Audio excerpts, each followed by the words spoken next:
अब ये जो यंग लोग थे कॉकरोच जनता पार्टी वाले जो पहले नाकाम हुए, अब एकदम से इनकी हवा चल पड़ी।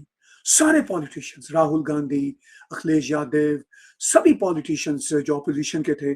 जंतर मंतर पे काफी खलबली मची हुई है और पता नहीं कौन कौन से बिल से कौन कौन सी पार्टियां कौन कौन से नेता जो है वो निकल के इकट्ठे हो गए जंतर मंतर में। मैं तो बड़ा हैरान हूं। उमर अब्दुल्ला साहब भी पहुंचे हुए हैं अपना, जिनकी कहीं भी दाल नहीं गल रही, वो सब के सब वहां पहुंच गए। अब सो मच सो कि वहां पे इतना दबाव शायद बना है कि प्राइम मिनिस्टर नरेंद्र मोदी ने जैसे ही पार्लियामेंट का मॉनसून का सेशन शुरू हुआ तब उन्होंने इस मसला को पूरा वो बैंड बाजा लेके, यानी बेगाने शादी में अब्दुल्ला दीवाने, मतलब है कि मुझे समझ नहीं आती कि उमर अब्दुल्ला का क्या लेना देना है इस पूरे प्रदर्शन से, सवाए इसके कि कोई ऐसा मौका जहां फोटो सेशन हो सके।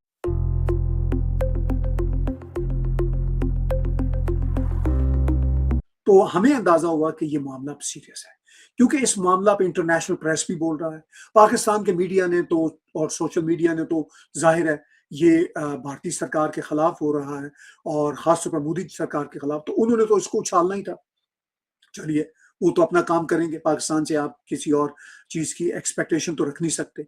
लेकिन जब मोदी जी ने मॉनसून का सेशन जो पार्लियामेंट का शुरू हुआ है उसके पहले रोज जब उन्होंने इस बात को सीरियस लिया, फिर एक दो मिनिस्टर्स जो भारत के हैं वो मिले इन स्टूडेंट्स के कुछ नुमाइंदों से, तो साफ लगा कि अब मामला थोड़ा सीरियस है। अब प्राइम मिनिस्टर मोदी ने क्या कहा है? अब प्राइम मिनिस्टर नरेंद्र मोदी की ये जो 23 जुलाई की ट्वीट है, इससे साफ पता चलता है कि वो इस मामले को सीरियस ले रहे हैं, यानी इस कंसर्न को भी, और इससे जो पैदा होने वाला पॉलिटिकल एक टर्मोइल सॉर्ट ऑफ, उसको भी सीरियस ले रहे हैं। और मेरा ये ख्याल है कि प्राइम मिनिस्टर नरेंद्र मोदी को सीरियस लेना चाहिए। अगरचे स्टूडेंट लीडर्स ने इस बात के जवाब में कहा है, क्योंकि उनको तो मौका मिल गया अपनी पॉलिटिक्स चमकाने का, और उन्होंने कहा है कि भाई बात यह है कि प्राइम मिनिस्टर नरेंद्र मोदी ने जो पनिशमेंट देने का जो इंडिया दिया है वो काफी नहीं है। मसला ये है कि क्यों ऐसा हुआ। ठीक है, उनका भी ये बयान बिल्कुल ठीक है।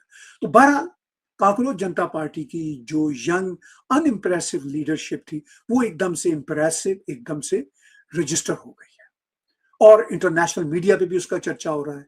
और इस बहती गंगा से या इस बहती गंगा में हाथ धोने वाले अब ऑपोजिशन के सारे लोग शामिल हो गए। तो बहरहाल पॉलिटिक्स में तो ऐसा होता है, ये कोई ऐसी बात नहीं कि ये सिर्फ और सिर्फ साजिश है। साजिश भी इसमें होती है, वेस्टर्न देशों की या उन कुव्वतों की भी इसमें अब जाहिर है कॉन्स्पिरेसी होगी कि मोदी सरकार कमजोर हो, वो सब देखिए पॉलिटिक्स का हिस्सा है। अब ये उनकी कामयाबी है जो एंटी मोदी फोर्सेस है। अब देखने वाली बात यह है कि प्राइम मिनिस्टर मोदी, उनकी पार्टी और उनकी पार्टी की जो सरकार चल रही है उस सरकार की एस्टैब्लिशमेंट, यानी जो ब्यूरोक्रेसी है, वो इन मामलात को कैसे हैंडल करती है। क्योंकि अब जो बॉल है वो भारत की रूलिंग पार्टी की कोर्ट में है कि भाई ये पॉलिटिक्स है, इस पे अब डिबेट के ये मामला कितना जेन्युइन है कितना जेन्युइन नहीं है। जो मैं भारत का प्रेस देख रहा हूँ ये मामला किसी हद तक जेन्युइन भी है, ऐसा मसला नहीं है कि ये जेन्युइन नहीं है। अब इस जेन्युइन मामले को एक्सप्लॉइट किया जाएगा, एग्जैजरेट किया जाएगा, जो ऑलरेडी किया जा रहा है। सलमान खान की भी एक ट्वीट आ गई, और भी बहुत सारे जो सेलिब्रिटीज हैं वो भी इसमें जंप इन कर रहे हैं। It was such a peaceful movement. Feel so sad that it had to take a violent turn. My heart goes out to the students and their families who were hurt. Paper Jantar Mantar में जो हो रहा है उससे ये तासर देने की कोशिश की जा रही है कि नरेंद्र मोदी साहब जो है, इनकी जो पॉपुलैरिटी है वो शायद बहुत ज़्यादा कम हो गई है। लेकिन मैंने चेक किया है 2 दिन से, और पॉपुलैरिटी में इनकी कोई कमी वाकया नहीं हुई। इस वक्त भी नरेंद्र मोदी जो है वो भारत के सबसे पॉपुलर लीडर हैं, बल्कि सिर्फ भारत के नहीं, दुनिया के सबसे पॉपुलर तरीन लीडर्स में उनका शुमार होता है। 68 से 70% उनका रेट है पॉपुलैरिटी का इंडिया में। और अगर डोनाल्ड ट्रंप के साथ इसका मुआवजा किया जाए तो डोनाल्ड ट्रंप की पॉपुलैरिटी रेट 38% है, यानी कि तकरीबन डबल है मोदी जी की अपने देश में पॉपुलैरिटी। अगर उसका मुकाबला अमेरिका के प्रधानमंत्री की उनके मुल्क के अंदर पॉपुलैरिटी से किया जाए। वाकई कोई बहुत बड़ा चैलेंज है इस वक्त बीजेपी की सरकार को या नरेंद्र मोदी जी को। इसके ऊपर बात करने के लिए मेरे साथ गिरिधर मामदी जी हैं, जो बहुत ही ज़्यादा गहरी नज़र रखते हैं भारत के इश्यूज़ के ऊपर। आपका आर्टिकल मैंने पढ़ा है, उसमें आपने लिखा है कि गालबन ये कोई वाटरशेड मूवमेंट है और जेन ज़ी जो है वो बाहर निकल आई है, और मतलब है आपने एक तरह से उसको ऐसे बयान किया है कि जैसे ये ऐतिहासिक कोई मूवमेंट है। तो मैं चाहूँगा कि पहले तो आप मुझे ये बताएँ कि आप इस पूरे जंतर मंतर का जो आंदोलन हुआ है, इसको कैसे देखते हैं? मैं किसी पॉलिटिकल पार्टी के साथ एसोसिएटेड नहीं हूँ, ना ही कोई पॉलिटिकल सोच रखता हूँ, और इसीलिए मैं एक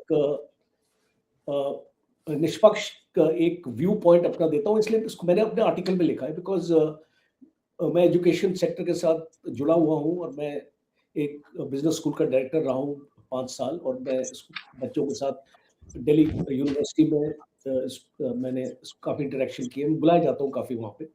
तो इसको बात ये है, देखिए मैं कोई ये जो आंदोलन पे मैं अपनी टिप्पणी नहीं देने वाला हूँ, बिकॉज ये आंदोलन का जो डायरेक्शन कहीं और निकल गया है। जो पॉलिटिकल पार्टीज ने, ऑपोजिशन पार्टीज ने इसको हाईजैक कर लिया, मैं उसके ऊपर नहीं कमेंट करना चाहूंगा, बिकॉज ये एक बहुत अनफॉर्चुनेट, इसको मैं मानता हूँ देश के लिए और देश की एकता के लिए, ये जो मुजाहरा मैं देख रहा हूँ, मैं दिल्ली में ही हूँ, और इसको मैं कल भी कुछ हमारे रिटायर्ड सीनियर ऑफिसर्स वहाँ गए थे और उनका भी बयान मेरे पास आया है, तो मैं एक पॉलिटिकल दायरे में नहीं जाना चाहता। इसको मैं अपना, और जो आर्टिकल भी है मेरा, वो एक पॉलिटिक्स नहीं है, वो इसको आपको बताने की कोशिश कर रहा है कि कुछ इंस्टीट्यूशनल आपके इश्यूज हैं, आपके बुनियादी इश्यूज हैं, जिस तरीके से आप एग्जामिनेशंस कंडक्ट करते हैं, जिस तरीके से एग्जामिनेशन लीक होते हैं, और ये नमस्कार दोस्तों, स्वागत है आपका news x T24 YouTube channel पे, और मैं आ चुका हूं एक और नई वीडियो के साथ। दोस्तों, पेपर लीकर माफियाओं का खेल खत्म। जंतर मंतर के भयंकर बवाल के बीच पेपर लीक पर पीएम मोदी का अब तक का सबसे बड़ा बयान आ चुका है। पीएम मोदी ने साफ कर दिया है कि युवाओं के भविष्य से खिलवाड़ करने वाले किसी भी माफिया को अब बख्शा नहीं जाएगा। दोषियों को तुरंत सजा देने के लिए देश भर में फास्ट ट्रैक कोर्ट्स बनाने का ऐलान हो चुका है। दूसरी तरफ पुलिस द्वारा हटाए जाने के बाद कॉकरोच जनता पार्टी और प्रदर्शनकारी छात्रों ने दोबारा जंतर मंतर पर कब्जा कर लिया है। विपक्ष और छात्र अब भी पीछे हटने को तैयार नहीं हैं। उनका साफ कहना है, जब तक शिक्षा मंत्री धर्मेंद्र प्रधान इस्तीफा नहीं देते हैं यह आंदोलन नहीं रुकेगा। और यह आंदोलन अभी तो दिल्ली में ही था, बट अब ये बिहार, पटना और न जाने कहीं बहुत सारे इलाकों में फैल रहा है। तो अब आप अपनी राय में कमेंट में जरूर बताइएगा कि फास्ट ट्रैक कोर्ट के बनने से क्या पेपर लीक बंद हो जाएगा। मैं मिलता हूं आपको ऐसी किसी और नई वीडियो में, तब तक के लिए जय हिंद, जय भारत।